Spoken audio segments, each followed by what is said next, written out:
In the heart of a restless city, where lights never dimmed and horns never ceased, there lived a girl named Ayla. She wasn't royalty, nor did she live in a castle.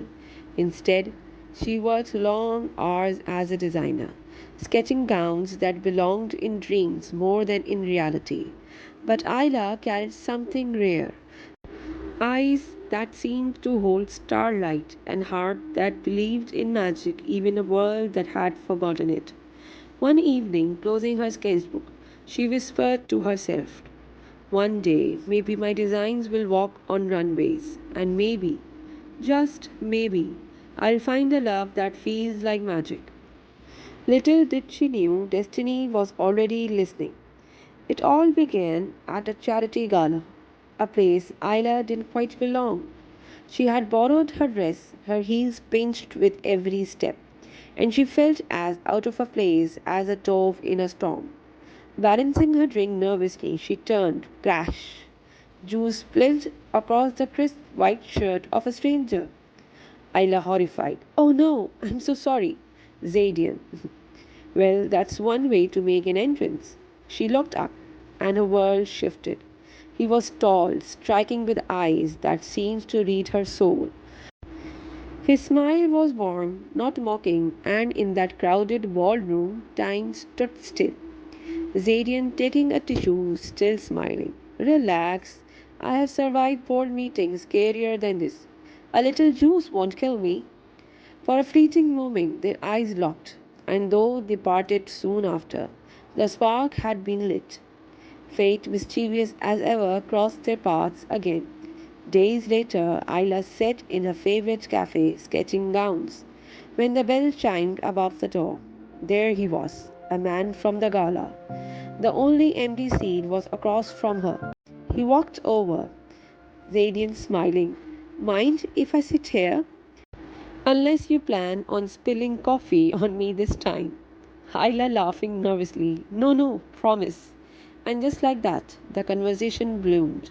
Hours passed as if minutes.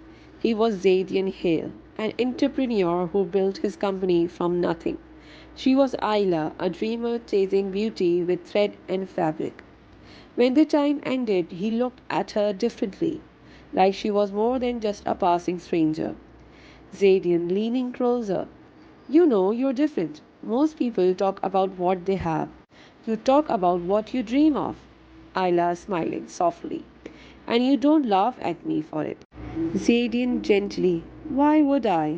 The world needs more dreamers." That night, Ayla walked home with her heart racing. For the first time in her life, she felt like she was part of a fairy tale.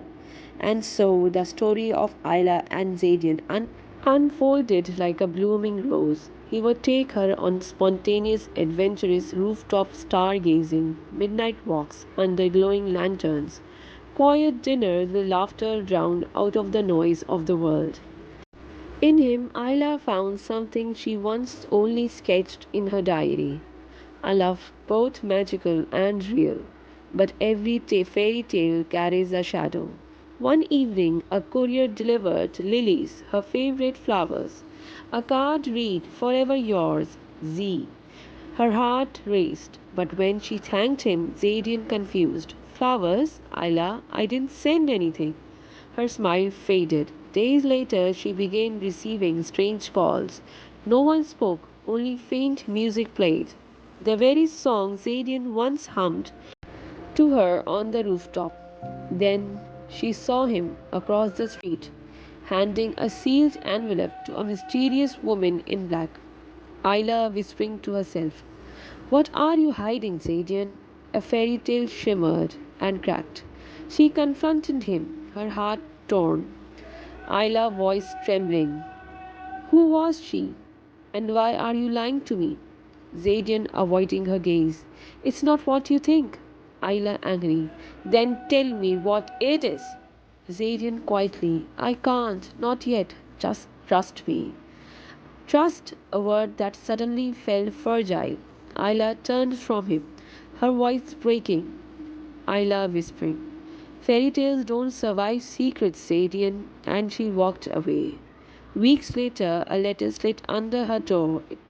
Its words froze her blood. He isn't who he says he is. Leave before it's too late. Her hands shook as she rushed to his building in the rain, only to see that same woman in black leaving. When Zarian appeared behind her, guilt shadowed his face. Ayla broke in.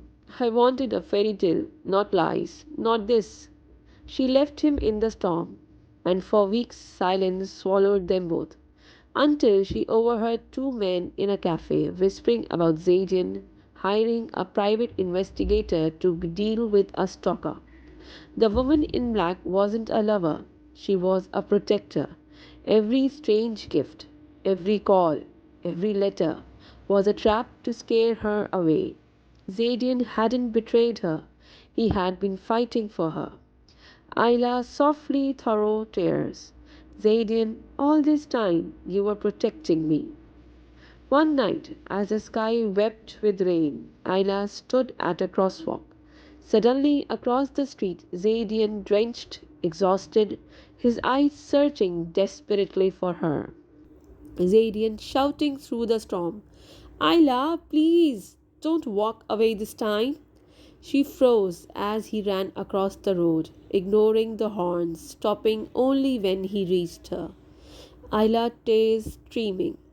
Why didn't you? Why didn't you just tell me? Zadian, desperate. Because the danger was real. I thought silence would keep you safe, but losing you was the greatest danger of all. Her umbrella slipped. He pulled her into his arms. Their lips met in a kiss that tasted of rain and forgiveness. And just like that, a fairy tale stitched itself back together. Together they faced the shadows, whispers, threats, rivals, that nothing could stand against two hearts that had chosen each other. One evening, Zadian led her to the rooftop where their love first bloomed. Thousands of lanterns floated in the sky, glowing like stars within reach. He knelt before her, his voice trembling. Zadian, you were never just a dream, Ayla. You were the reason I believed in love again. I didn't want a fairy tale that fades. I want forever. With you. Will you marry me? Her eyes brimmed with tears as she whispered, Yes, because with you, forever feels real. The lanterns above seemed to bow in blessings, and he slid the ring on her finger. On the wedding day, Ayla walked down the aisle in a gown she designed herself, delicate, flowing, stitched with flowers that looked alive. And as she reached him, Zadian whispered, You look like you stepped out of my every prayer. She blushing, and you like the ending I never dared to write. And as they kissed beneath an arc of flowers, the story did end because love, true love, isn't a chapter. It is a book itself, and there was called The Eternal Bloom.